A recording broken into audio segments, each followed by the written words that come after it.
श्री गुरु चरण सरोज रज, निज मन मुकुर सुधार। वर्णौ रघुवर बिमल जस, जो दायक फल चार। बुद्धिहीन तनु जान के, सुमरौ पवन कुमार। बल बुद्धि विद्या देहु मुहे, हरहु कलेश विकार। श्री राम राम रघुनंदन राम राम, श्री राम राम रघुनंदन राम राम। श्री राम राम रण करकश राम राम। श्री राम राम भरता ब्रज राम राम। श्री राम राम शरणम भो राम राम। बंदौ श्री तुलसी चरण, जिनकीनो जग काज। कलि समुद्र बूढ़त लख्यो, प्रगट्यो सख्त जहाज। जिनके रुचिर ग्रंथ को पढ़कर, जिनके रुचिर ग्रंथ को पढ़कर लाखों हुए सुगामी। सो बारंबार नमामि तुम्हें, श्री तुलसीदास गोस्वामी। बोलो भक्तवत्सल भगवान की, सत्य सनातन धर्म की, हनुमान हरि की, पूज्य गोस्वामी तुलसीदास महाराज की। बोलो कामदानाथ की, बोलो चित्रकूट धाम की।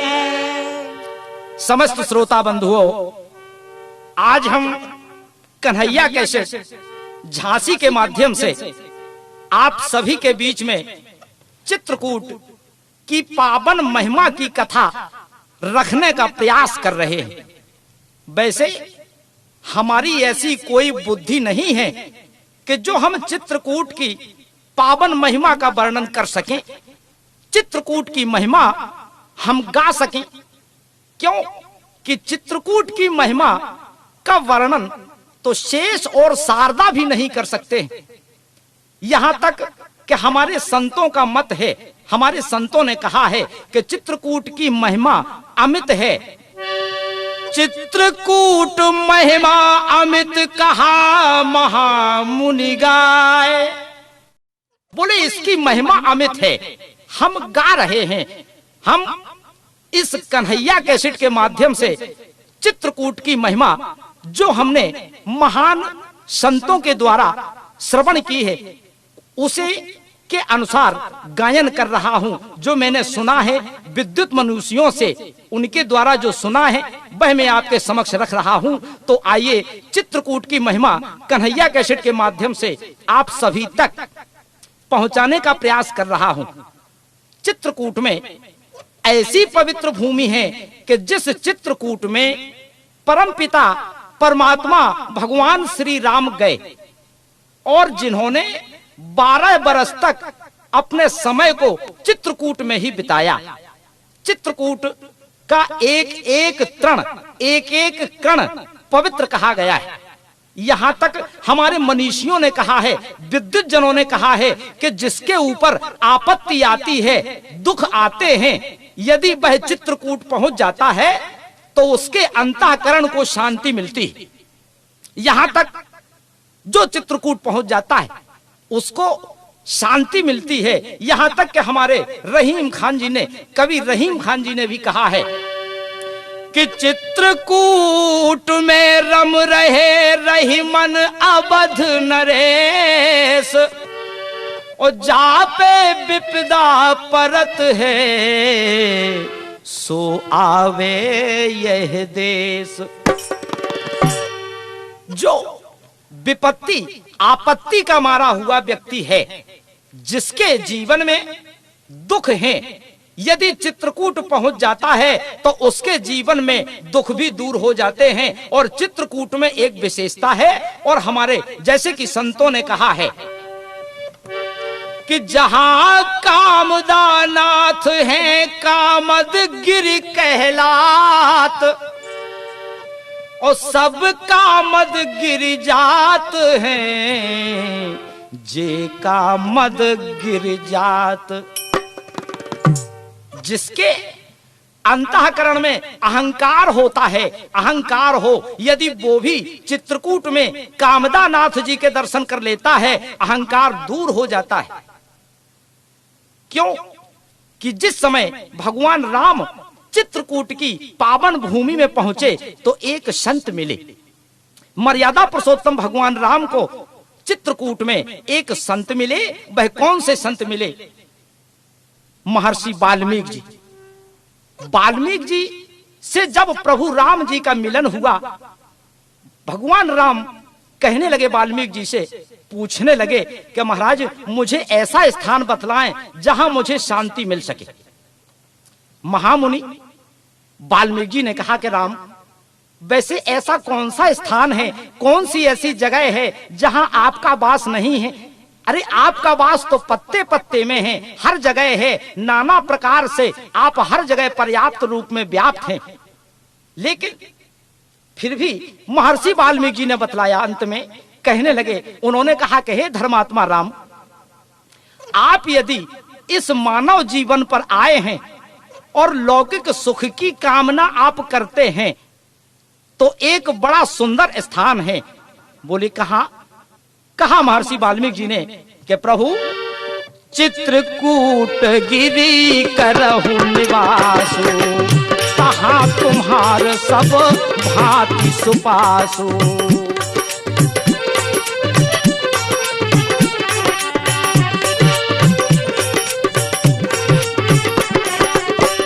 चित्रकूट गिरी करह निवासु, चित्रकूट गिरी करहु निवासु, तहां तुम्हार सब भांति सुपासु।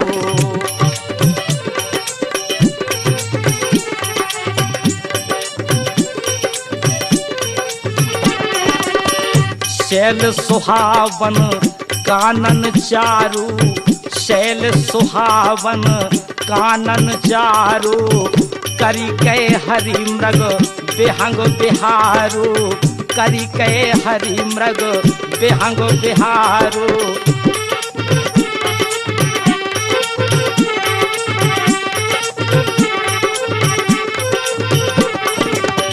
नदी पुनीत पुराण बखानी, नदी पुनीत पुराण बखानी, नदी पुनीत पुराण बखानी, अत्रि प्रिय निज तप बल आनी, अत्रि प्रिय निज तप बल आनी।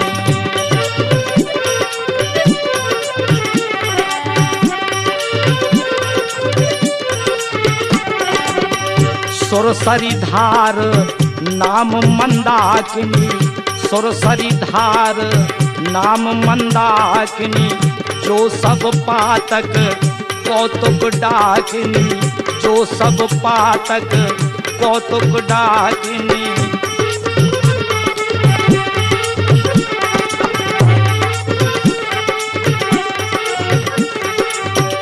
अत्रि आदि मुनि बर बहु बसहि, अत्रि आदि मुनि बर बहु बसहि, अत्रि आदि मुनि बर बहु बसहि, अत्रि आदि मुनि बर बहु बसहि, करहि जोग जप तप तन गुजहि, करहि जोग जप तप तन कसहि।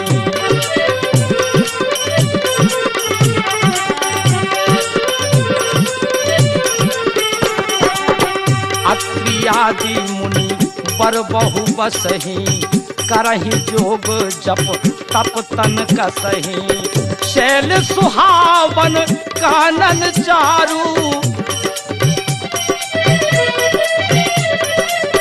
करी कै हरि मृग बेहंग बिहारू, चित्रकूट गिरी करहु निवासु, तहां तुम्हार सब भांत सुपासु।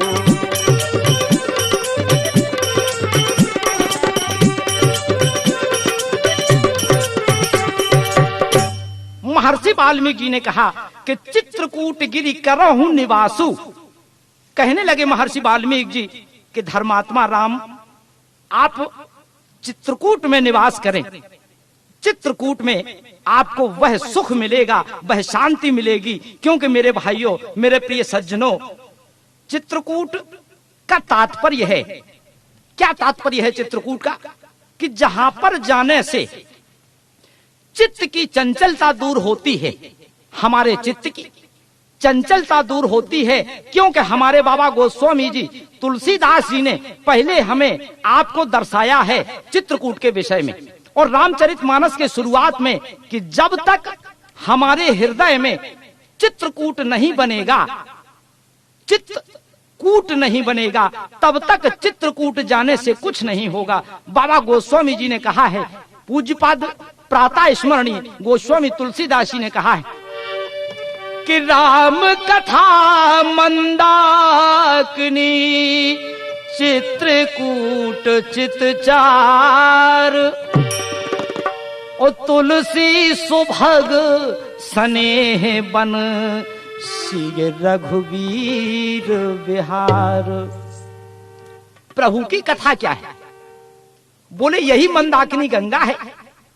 अरे हमारे जो ये चित्त हैं, हमारा मन जो चंचल है, जो चलायमान है, इस चलायमान मन को कूट कर ले, जो इधर उधर भाग रहा है।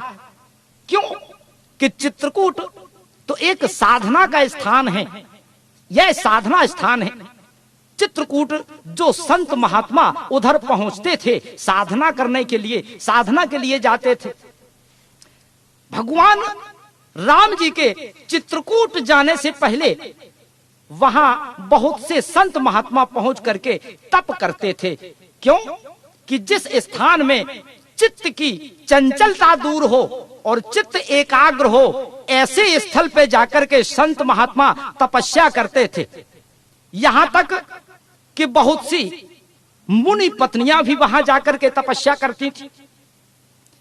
तो चित्रकूट ऐसी पुनीत भूमि है, पावन भूमि है, पुण्य भूमि है कि जहां के तृण, कुशा, पत्ते यह भी सब पुण्यवान हैं। क्योंकि हमारे पूज्यपाद गोस्वामी तुलसीदास जी लिखते हैं, बाबा लिखते हैं कि चित्रकूट के विहंग मृग बेली बिटप तृण जात, और पुण्य पुंज सब धन्य अस कहीं देव दिन रात।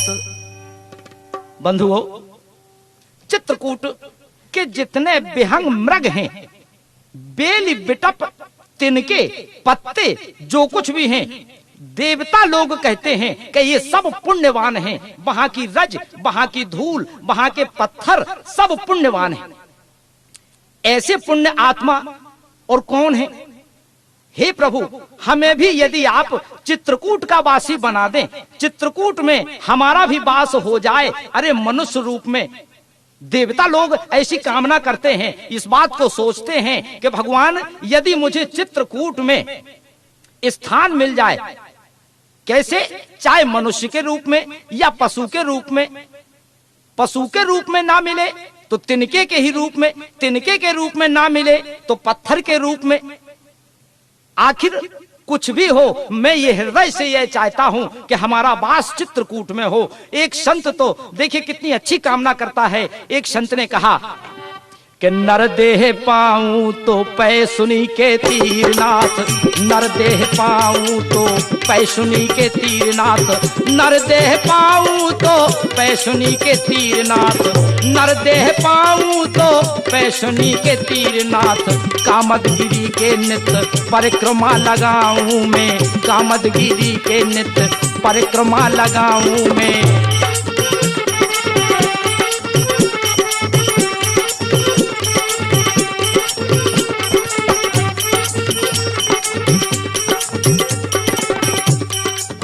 खग जो बनूं तो जा बसू में प्रमोद बन,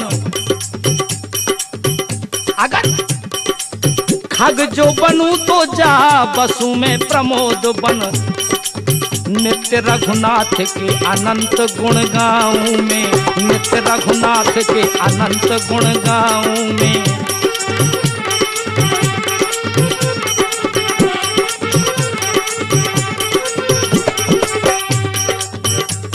देवता लोग एक कामना करते हैं कि अगर मैं वृक्ष भी बन जाऊं तो चाहता यही हूं कि मुझे चित्रकूट में ही स्थान मिले। वृक्ष जो बनूं तो मैं मंदाकिनी के तीरनाथ, वृक्ष जो बनूं तो मंदाकिनी के तीरनाथ। मीन जो बनूं तो कुंड जानकी नहाऊं मैं, मीन जो बनूं तो कुंड जानकी नहाऊं मैं।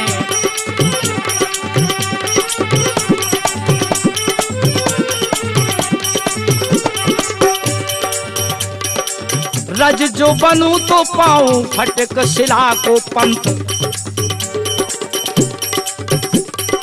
भाव देखिए,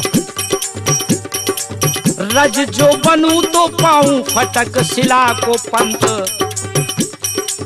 पाहन को टूक चित्रकूट तो कहाऊं मैं, पाहन को टूक चित्रकूट तो कहाऊं मैं।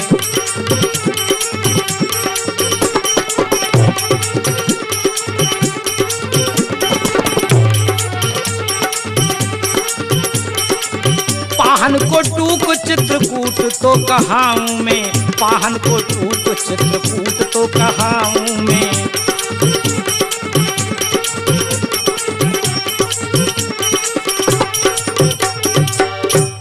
हे प्रभु, यदि मानव जीवन मुझे मिले, ये देवता कामना करते हैं, देवता सोचते हैं कि भगवान अगर मुझे मानव जीवन मिले, मनुष्य का जीवन मिले, मनुष्य का पर्याय मुझे अगर प्राप्त हो तो मैं जाकर चित्रकूट में बसूं, चाहे वृक्ष बनकर मंदाकिनी के समीप, मंदाकिनी के तीर, ऐसी जहां पावन महिमा है, जहां देवता लोग भी कामना करते हैं। तो प्रेमियों, जिस दिन से भगवान श्री राम चित्रकूट में पहुंचे, उस दिन से तो और भी चित्रकूट का प्रभाव बड़ा विलक्षण प्रभाव हो गया, क्योंकि अपनी जगह चित्रकूट वैसे ही पवित्र है, पुनीत स्थल है।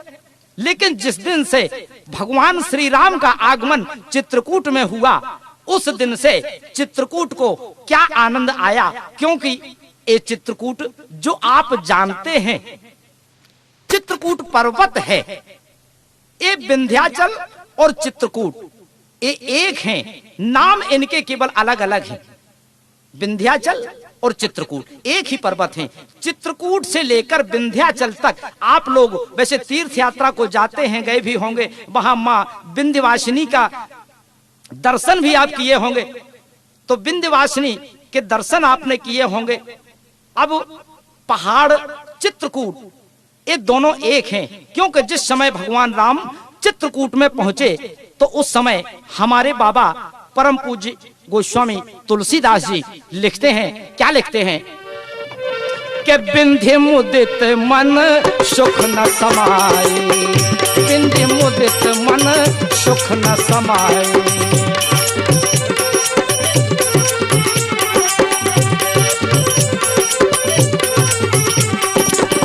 विंध्य मुदित मन सुख न समाई, बिन श्रम विपद बढ़ाई पाई, बिन श्रम विपुल बढ़ाई पाई।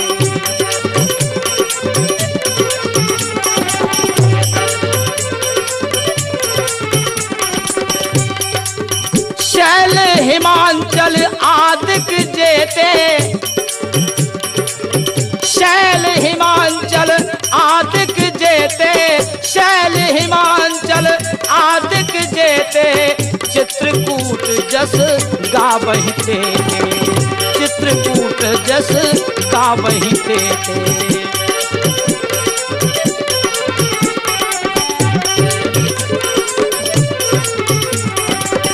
चित्रकूट जस गावहि तेते, चित्रकूट जस गावहि।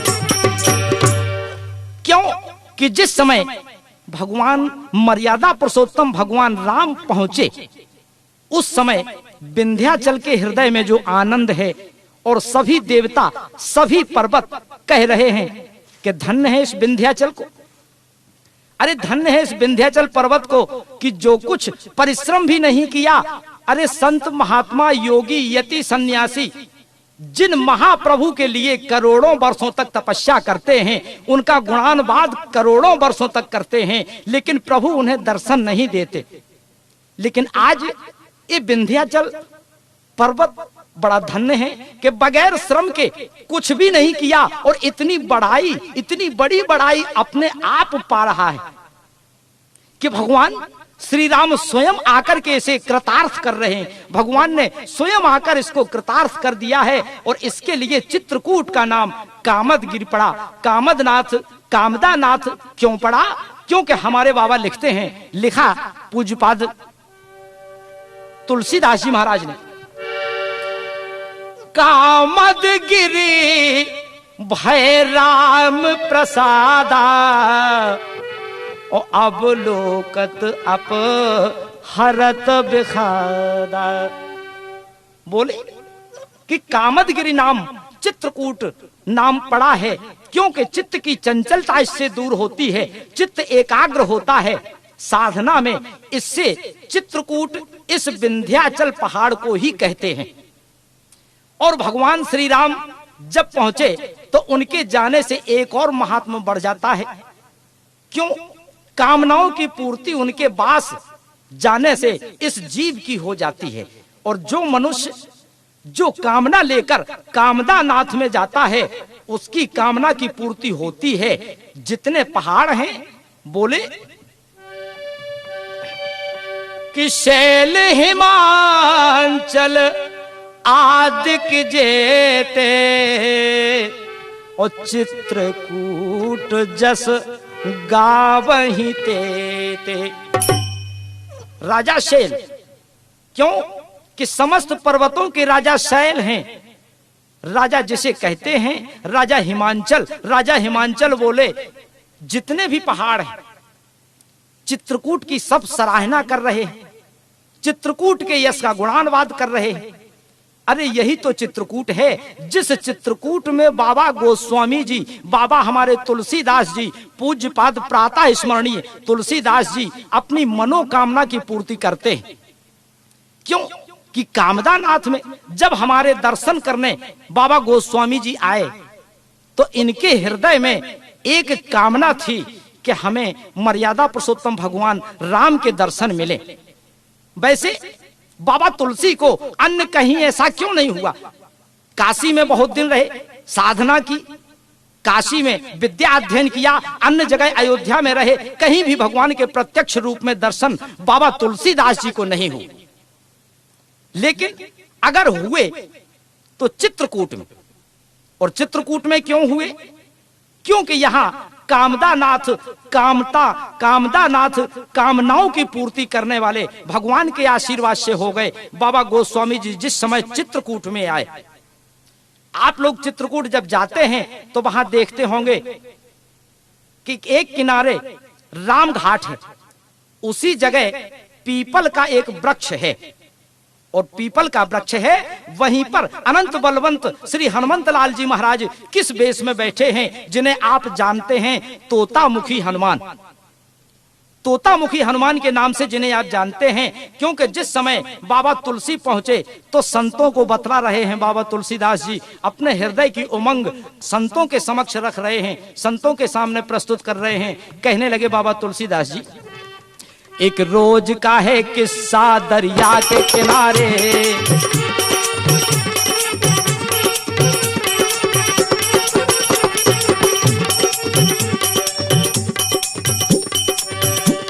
एक रोज का है किस्सा दरिया के किनारे, एक रोज का है किस्सा दरिया के किनारे, संतों का वहां जमघट वहां तुलसी पधारे, संतों का जहां जमघट वहां तुलसी पधारे।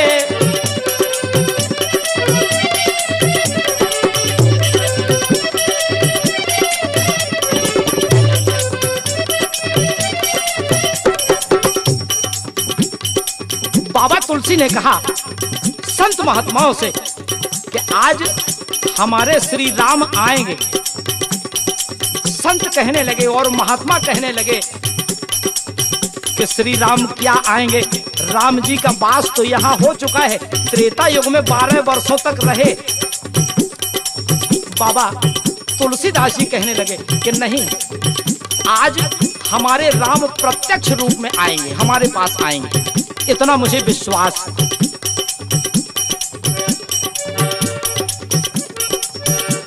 तुलसी ने कहा आज यहाँ राम आएंगे।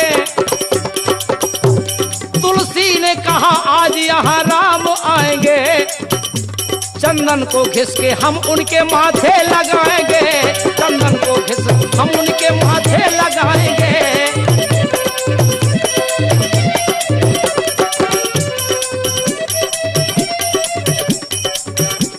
यहाँ देखिए अब क्या होता है। भगवान श्री राम की प्रतीक्षा में बाबा तुलसी चंदन घिसने लगे। दोनों हाथों से चंदन एक पत्थर पर घिसने लगे तो हुआ क्या, चंदन को घिसते घिसते उन्हें नींद आ गई। चंदन को घिसते घिसते उन्हें नींद आ गई। चंदन को घिसते घिसते उन्हें नींद आ गई। चंदन को घिसते घिसते उन्हें नींद आ गई। और नींद के ही साथ में बेहोशी छा गई। और नींद के ही साथ में बेहोशी छा गई।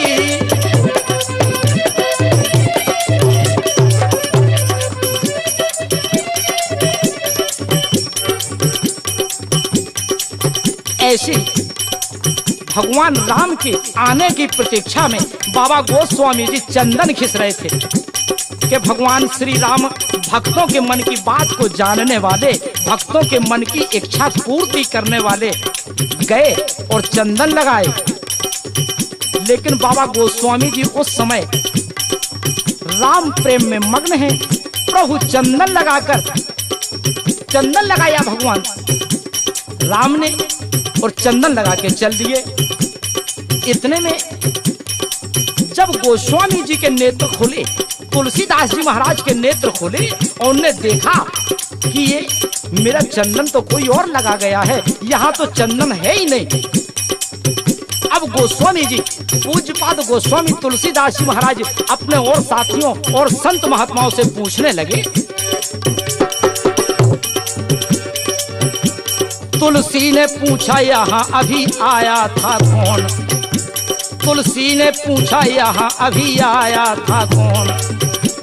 लोगों ने कहा तुलसी तुम्हें हो गया है क्या। लोगों ने कहा तुलसी तुम्हें हो गया है क्या।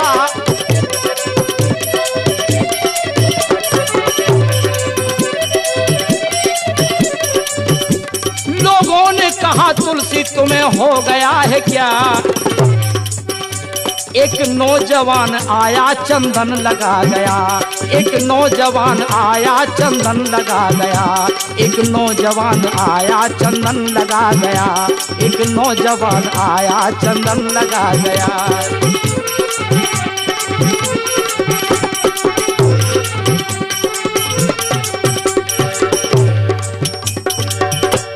कहा महात्माओं ने कि अरे बाबा तुलसी तुम्हें ये हुआ क्या है। एक नौजवान आकर के चंदन लगा गया।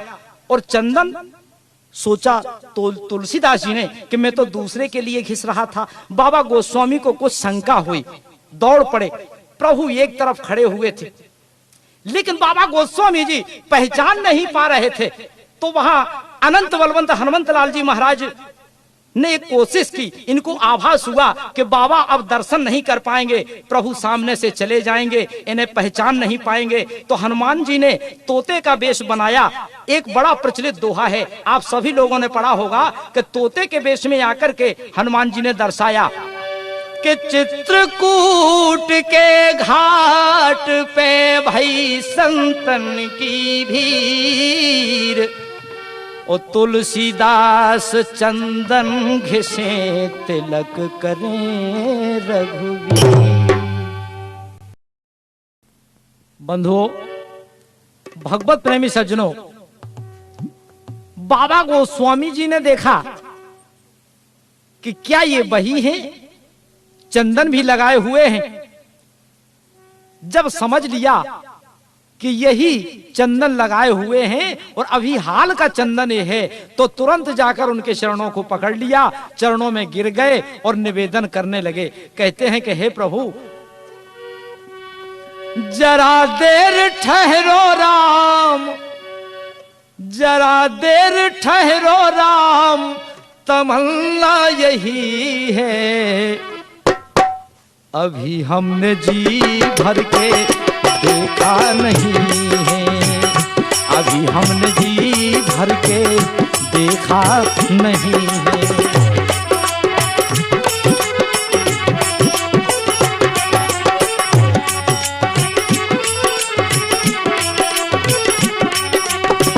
जरा देर ठहरो राम हो,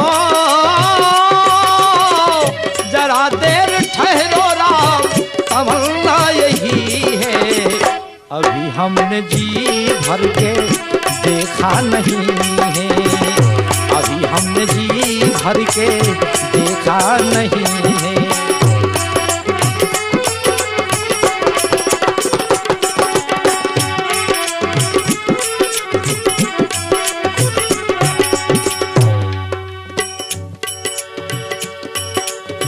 जरा देर ठहरो राम, तमन्ना यही है, अभी हमने जी भर के देखा नहीं है, अभी हमने जी भर के देखा नहीं।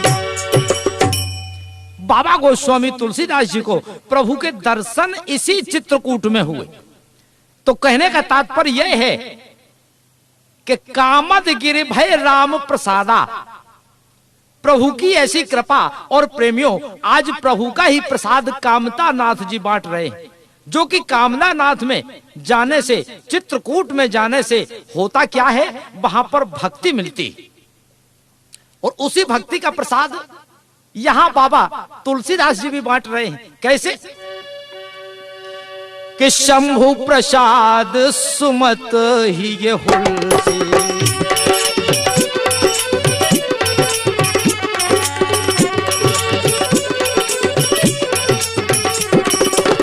शंभु प्रसाद सुमत ही हुलसी, शंभु प्रसाद सुमत ही हुलसी, रामचरित मानस कवि तुलसी, रामचरित मानस कवि तुलसी, रामचरित मानस कवि तुलसी।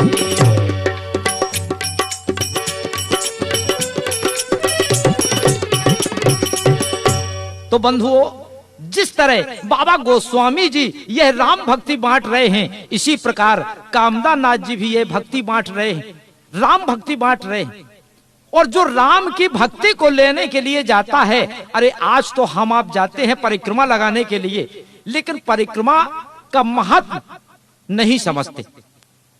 अरे जिन कामदा नाथ के चरणों में हम जाकर के और फिर विचार करें कि यहाँ धूल है, यहाँ ना बैठे, कपड़े गंदे हो जाएंगे, तो भाई बड़ी समस्या बनेगी। एक बार बाबा तुलसी जी जा रहे थे परिक्रमा लगाने, इतने में वैसे जाति के तो ये मुस्लिम हैं, लेकिन उनका धर्म देखिए आप, कितना सुंदर धर्म है। रहीम खान जी मिल गए। रहीम खान बोले, बाबा आप कहाँ जा रहे हैं? तुलसीदास जी कहने लगे कि हम तो परिक्रमा के लिए जा रहे हैं। कहा रहीम, कहने लगे रहीम जी कि चलो हम भी साथ चलते हैं, क्योंकि रहीम खान को भी प्रभु से मतलब था। यह नहीं था कि राम की भक्ति नहीं करते, ये भी नहीं था कि राम की भक्ति उन्होंने की अथवा ना की, लेकिन चलने लगे, दोनों परिक्रमा लगाने के लिए चल दिए। तो देखते हैं कि रास्ते में एक राजा हाथी को दंड दे रहा है, यानी हाथी को मार रहा है। बाबा तुलसी ने पूछा कि हाथी को राजा इस स्थान पे खड़ा करके इतनी ताड़ना क्यों दे रहा है, इसे दंड दे रहा है, आखिर इस पर अपराध क्या हुआ है? तो रहीम खान कहने लगे, यह राजा मंद बुद्धि का है, हो सकता है हाथी स्वभाव बस, क्योंकि हाथी जब चलता है तो आप लोग देखते होंगे, विचार कीजिए, आप देखते होंगे कि अपनी सूंड से धूल को उठा करके अपने शरीर पर डालता जाता है। रहीम खान जी कहने लगे कि राजा के कपड़े इतने सुंदर हैं, इतने सुंदर कपड़े पहने हुए हैं, इससे हो सकता है इस हाथी ने राजा के ऊपर धूल डाल दिया हो। तो राजा रुष्ट हो गए, इसलिए ताड़ना दे रहा है। तो बाबा तुलसी ने कहा कि रहीम जी, आप यह भी बतलाइए कि हाथी ये धूल क्यों उड़ाता है और धूल उठा करके पृथ्वी से अपने शरीर पर क्यों डालता है। बाबा तुलसी ने प्रश्न किया तो रहीम कवि कहने लगे कि तुलसी, धूल उड़ावत गज फिरत, धूल उड़ावत गज फिरत, कहूं रहीम के ही काज। रहीम जी ने कहा कि बाबा तुलसी, इसलिए हो सकता है कि धूल उड़ाता है हमारी समझ से, इसलिए धूल उड़ाता है कि धूल उड़ावत गज फिरत, कहूं रहीम के ही काज। और जे रजते मुनि पत्नी तरी, सोई ढूंढत गजराज। अरे जिस रज से मुनि पत्नी अहिल्या तर गई हो, ये हाथी भी धूल खोज रहा है कि हो सकता है कहीं चित्रकूट की पावन पवित्र भूमि जहां भगवान श्री राम 12 वर्षों तक रहे, वो धूल मुझे मिल जाए और मेरे शरीर पर लग जाए तो मैं भी धन्य धन्य हो जाऊंगा, मैं कृतार्थ हो जाऊंगा। ऐसे चित्रकूट की धूल की महिमा। और हम आप गए जब तक कुछ बिछाने को नहीं मिलता, कुछ बैठने को नहीं मिलता, तो बैठते नहीं है, खड़े हो जाते हैं। अरे चित्रकूट की राम रज, अरे परिक्रमा की धूल, ए उड़ उड़ परत शरीर पर, पाप हो ये सब दूर। क्योंकि धर्म प्रेमी बंधुओं, मेरे भाइयों, चित्रकूट ऐसा स्थान है, आप कहीं नहीं जाएंगे, मन को एकाग्र करने वाला, मनोकामना पूर्ति करने वाला स्थान है। कुछ संतों का मत है, कुछ संत कहते हैं कि देखिए कैसा है, क्यों कि दुनिया में झूठ अनेकों हैं, पर जटा झूठ सम झूठ नहीं। दुनिया में झूठ अनेकों हैं, पर जटा झूठ सम झूठ नहीं।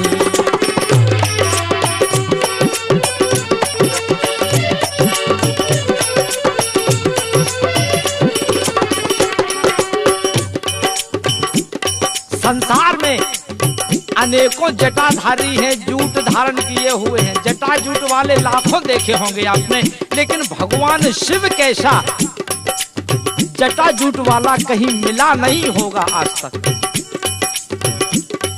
कि दुनिया में झूठ अनेकों हैं, पर जटा झूठ सम झूठ नहीं। और दुनिया में लूट अनेकों हैं, कोई संपत्ति लूट रहा है, कोई पैसा लूट रहा है, अरे लूट करते हैं लोग। दुनिया में लूट अनेकों हैं, पर राम नाम सम लूट नहीं।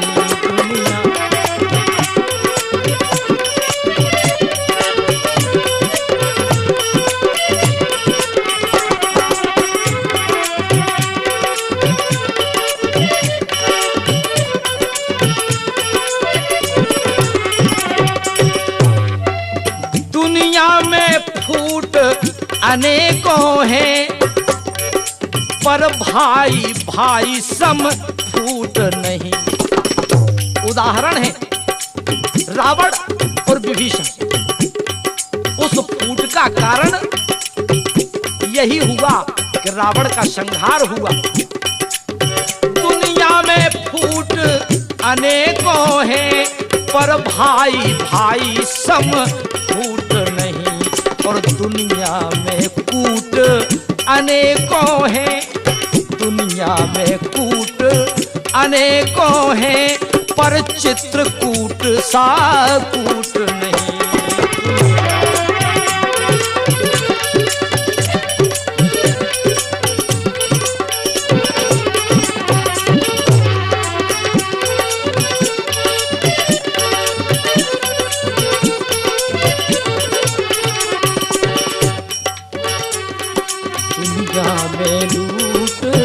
अनेकों हैं, पर राम नाम सम लूट नहीं। बंधुओं, इस संसार में महत्व किसका है?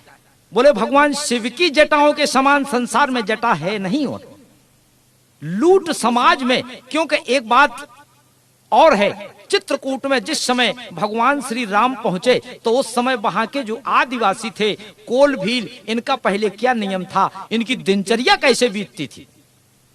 इधर उधर से चोरी करना, छीना झपटी करना, इस प्रकार अपने उधर का पालन पोषण करते थे। क्योंकि वहां के वासियों ने स्पष्ट कह दिया है, वहां के वासियों ने स्पष्ट कहा है कि नाथ हमार यही शिवकाई, लेहना बासन बसन चुराए, लेहना बासन बसन चुराए।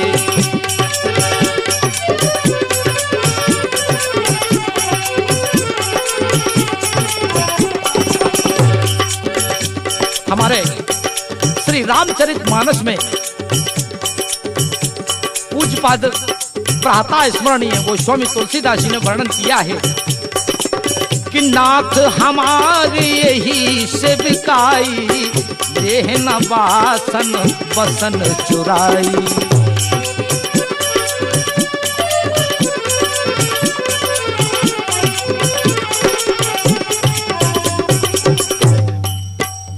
हमारी सेवा यही है कि अब हम आपके आभूषण वस्त्र इन्हें नहीं चुरा रहे हैं।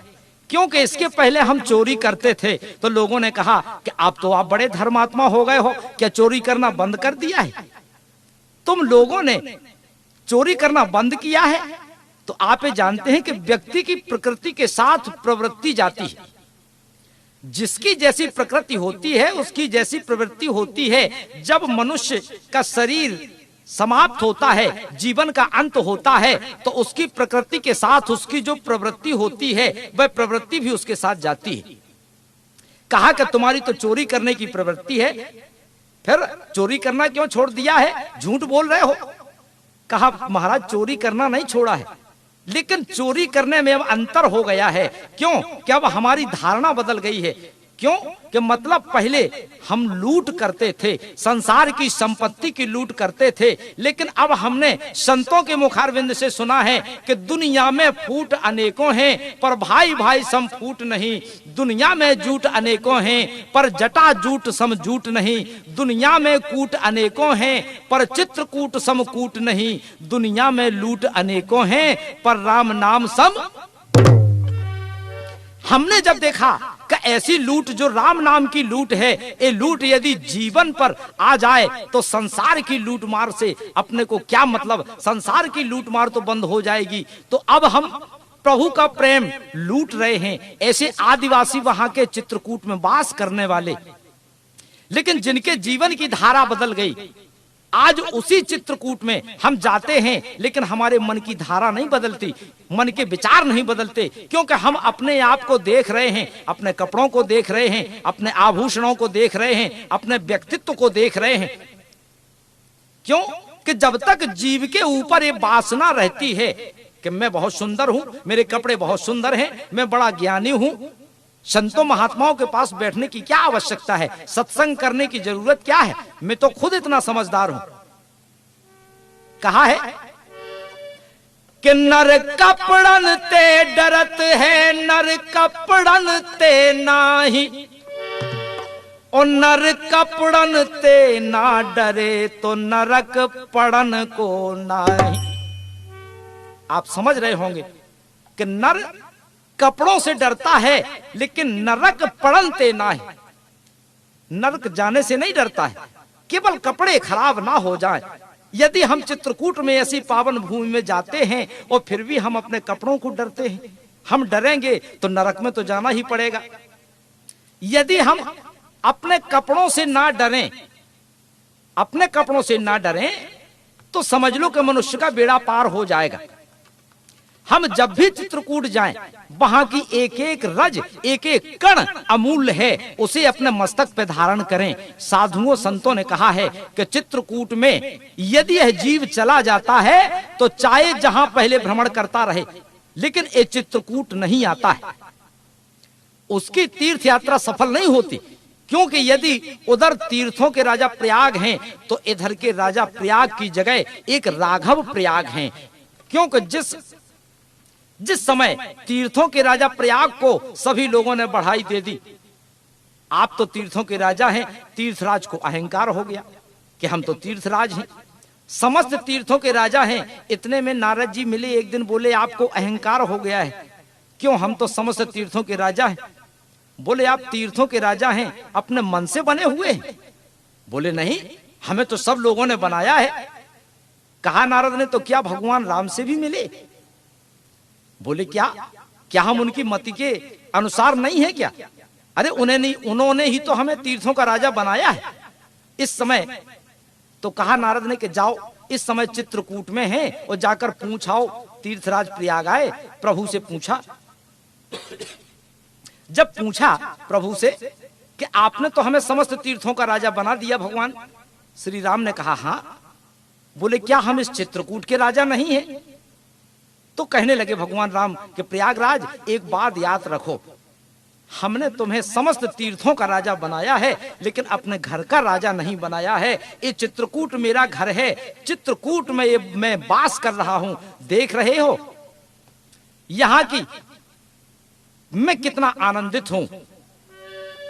जहां बैठे मुनि जन सहित नित सिया राम सुजान। भगवान श्री राम वहां कथा सुनते हैं, हम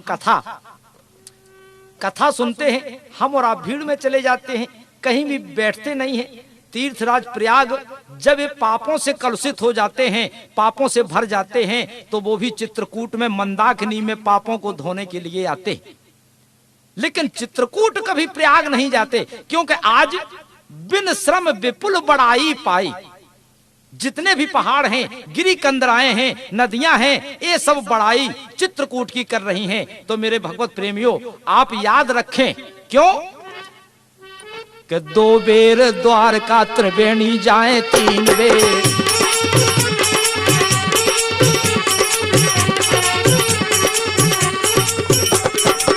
2 बेर द्वारका त्रिवेणी जाए 3 बेर। 4 बेर जाए सुत करहु पग धाये से। 4 बेर जाए सुत करहु पग धाये से।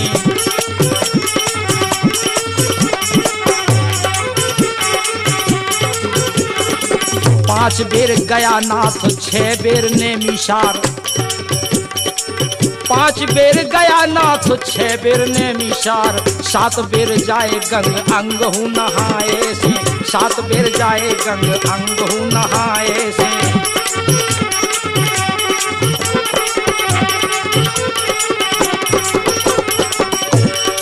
जितने फल होत कोट केस स्नान किए। जितने फल होत कोट केस स्नान किए। उतने फल होत श्री चित्रकूट आए से। उतने फल होत श्री चित्रकूट आए से।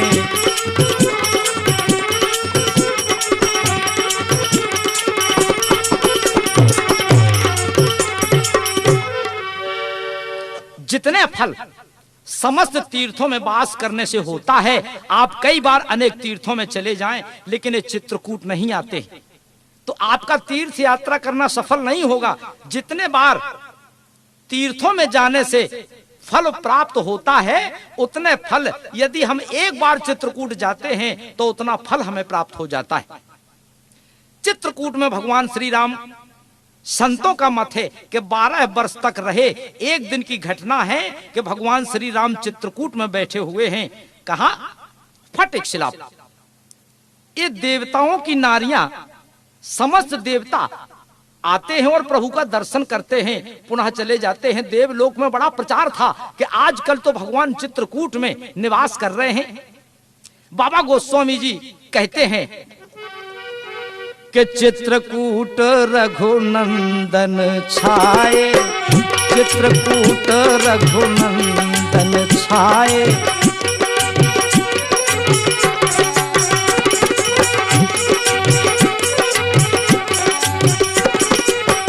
चित्रकूट रघुनंदन छाए।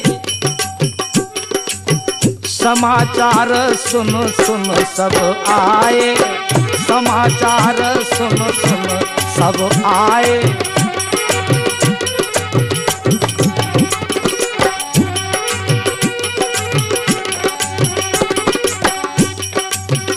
देवताओं ने सुना तो देवताओं ने किसका वेश बनाया? बोले कोल किरात वेश धर आए, कोल किरात वेश धर आए।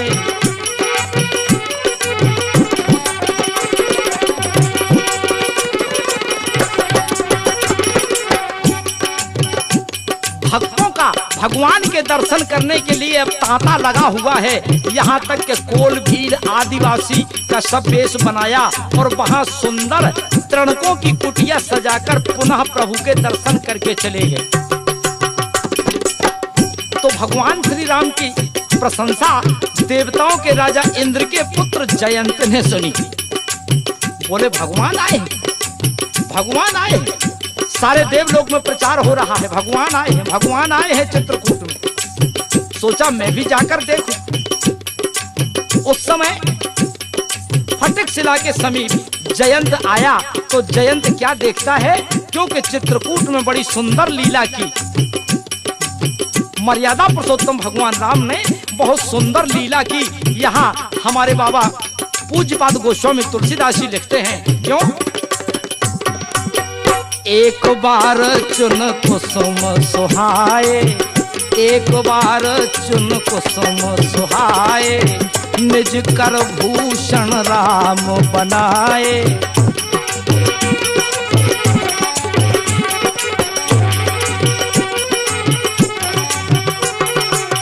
सीतहि प्रथम लाए सादर, बैठे फटक शिला अति सुंदर। एक बार चुन कुसुम सुहाए, निज कर भूषण राम बनाए।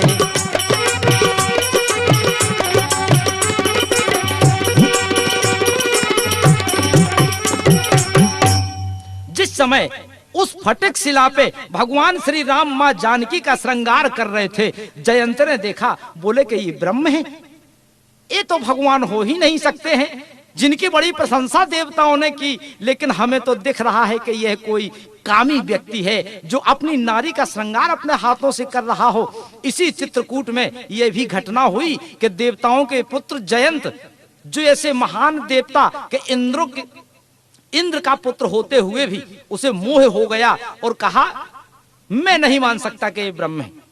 उसने क्या किया? कौवे का वेश बनाया। कौवे का वेश बनाया जयंत ने कि सुरपति सुत धरबायस बेशा, ओ 60 चाहत रघुपति बल देखा। कौवे का वेश बनाया। हमारे बाबा ने तो लिखा कि कौवे ने चोंच का प्रहार मां सीता के चरणों में किया। तो क्या हुआ? भगवान राम को जब ज्ञात हुआ, बोले सीता चरण चोंच हत भागा, महामंद मति कारण भागा।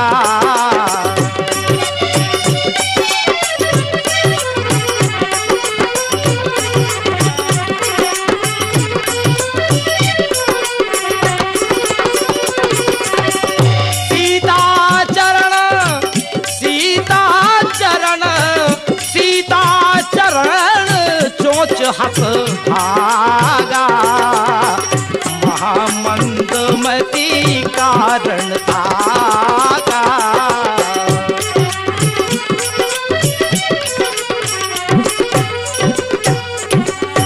मां जानकी जी के चरणों में चोंच मारकर भगा। इतने में प्रभु ने सोचा कि यह हमारे प्रभाव को देखने आया है कि हम कौन हैं। तो भगवान श्री राम ने एक सीख का बाण उसके पीछे लगा दिया। यहाँ तक कि देवताओं के राजा इंद्र का पुत्र हर जगह जाता है, हर जगह गया।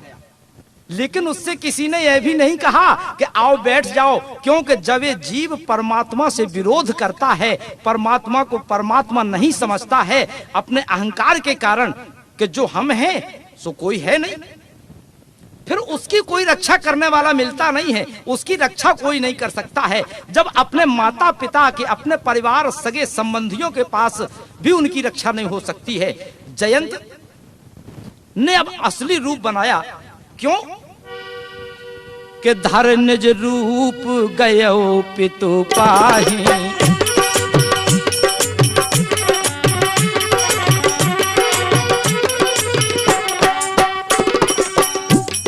अपना असली रूप बनाया।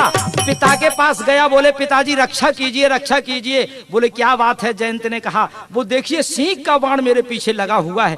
बोले कहां से आया, किसका बाण है? बोले चित्रकूट में भगवान श्री राम आए हुए हैं, तो मुझे शंका हो गई कि ये ब्रह्म नहीं हो सकते, तो मैंने उनकी पत्नी के चरणों में चोंच का प्रहार कर दिया। उन्होंने सिंह का बाण मेरे पीछे लगा दिया, जिसकी तपन से, जिसकी आग से मैं जला जा रहा हूं। अगर समीप आ गया तो मैं जलकर राख हो जाऊंगा।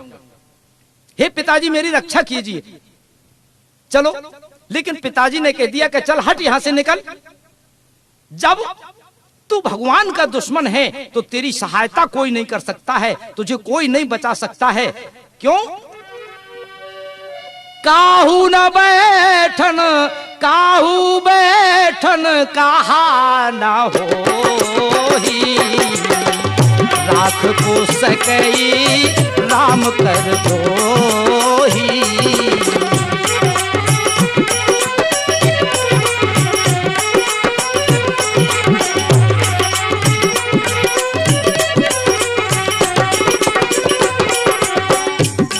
इतने में कौन मिले? जब किसी ने बैठने तक के लिए नहीं पूछा तो एक संत मिले। और संत कौन मिले? नारद जी। नारद देखा विकल जयंता, लागी दया को मल चित संता।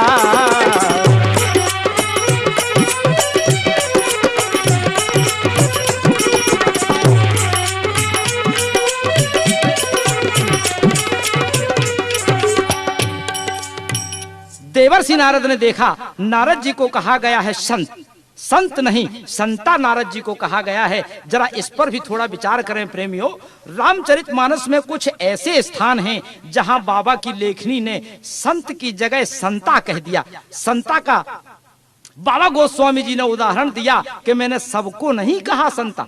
रामचरितमानस में केवल 4 जगह प्रसंग आया है। एक तो नारद जी महान संत नहीं संता है, और दूसरे अब मोहि भा भरोस हनुमंता, बिन हरि कृपा मिले नहीं संता।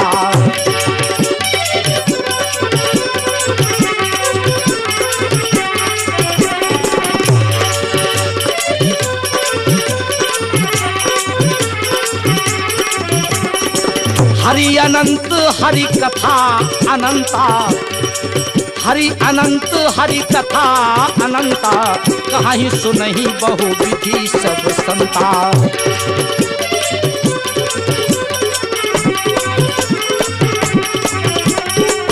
और कौन? धर्मशील ज्ञानी गुणवंता, सब सुंदर ये सुभग वे संता।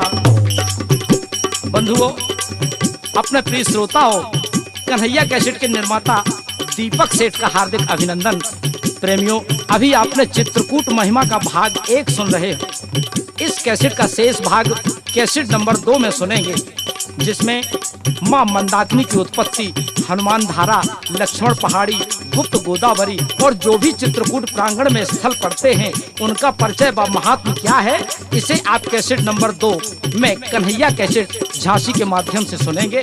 तो लीजिए अब आप सुने कैसेट नंबर 2। अपनी तरफ से हार्दिक शुभकामना, धन्यवाद।